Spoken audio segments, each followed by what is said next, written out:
जल्दी से आपको कुछ और जानकारी पहुंचा दें, क्योंकि ईरान में गृह युद्ध के हालात के बीच रेजा पहलवी के समर्थन में नारेबाजी काफी तेज हो गए हैं। कैसे, और थोड़ा अपडेट देखिए। दरअसल आपने कि दुनिया में ना सिर्फ आपकी आवाज को सुना और बहादुरी को देखा है, बल्कि अपनी प्रतिक्रिया दे रही है। ये रेजा पहलवी का कहना है, ये आपको हम दिखा भी रहे हैं। देखिए जरा, संदेश है इनका। दुनिया ने ना सिर्फ आपकी आवाज को सुना और बहादुरी को देखा है, बल्कि अब प्रतिक्रिया दे रही है। रेजा पहलवी का ये संदेश ईरान की जनता के नाम और साथ ही अपील भी। ये आप देखते जाइए, ये रेजा पहलवी हैं जिनको हम दिखा रहे हैं, ये और उनका ये संदेश है। अमेरिका चले गए थे भाई साहब, लेकिन कुछ और अगर डिटेल्स हम पहुंचा दें, इस सत्ता को ये भ्रम ना बनाने दें, ये जिंदगी सामान्य है। ये रेजा पहलवी कह रहे हैं अमेरिका में बैठकर, यानी कि किस तरह से चीजें इनके हक में अब जा रही हैं, इनके समर्थन में प्रदर्शन हो रहे हैं, और इसका मतलब क्या है आने वाले वक्त में। इस कड़ी को आप जोड़ सकते हैं। ये तमाम चीजें कही गई हैं, ये लिखी गई हैं, ये पूरी डिटेल्स हम पहुंचा रहे हैं। सभी हत्यारों के नाम याद रखें, उन्हें अपने किए की सजा जरूर मिलेगी, ये कह रहे हैं रेजा पहलवी। कहते हैं साथ ही, सेना के सदस्यों के लिए भी मेरे पास एक खास संदेश है। आप ईरान की राष्ट्रीय सेना है, इस्लामिक गणतंत्र की सेना नहीं है। ये इशारा जो कट्टरपंथ और उसके अगेंस्ट, अपने देशवासियों की रक्षा करना आपका कर्तव्य है, आपका अधिकार है। आपके पास ज्यादा समय नहीं है, जितना जल्दी हो सके अपने देशवासियों के साथ खड़े हो जाएं। रेजा Pahlavi.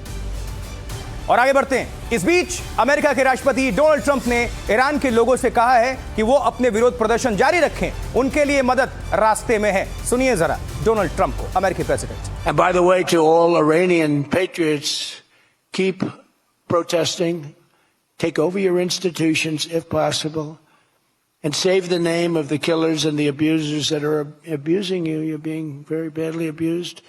If the numbers are right now, I hear 5 different sets of numbers. I hear numbers.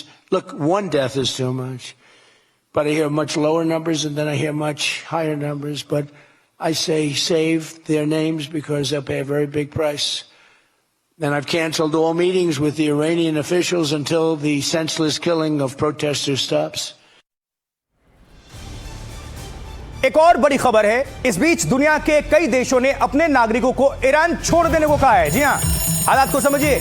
America, France, New Zealand, Japan, चीन, आयरलैंड, ताइवान, सिंगापुर, ब्रिटेन और जर्मनी ने अपने नागरिकों को ईरान छोड़ने को कहा है। हालात को देखते हुए सभी को आर्मेनिया और टर्की में, यानी तुर्की जिसे कहते हैं, तुर्की से सड़क के रास्ते निकलने की सलाह दी गई है। उधर रूस ने कहा है कि ईरान में अमेरिका की दखल के परिणाम विनाशकारी होंगे।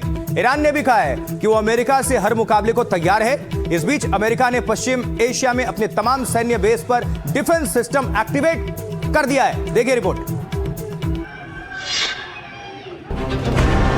डोनाल्ड ट्रंप की धमकियों से ईरान सरकार और उसके करीबी सहयोगी देशों में काफी नाराजगी है। रूस ने ईरान को ट्रंप की धमकी को अस्वीकार्य बताते हुए कहा कि दखल के परिणाम विनाशकारी होंगे। रूस ने कहा है कि प्रदर्शन के नाम पर अस्थिरता को बढ़ावा देकर अमेरिका ईरान को तबाह करने की साजिश कर रहा है। उधर ईरान के विदेश मंत्री ने कहा कि हम अमेरिका से हर मुकाबले के लिए तैयार हैं।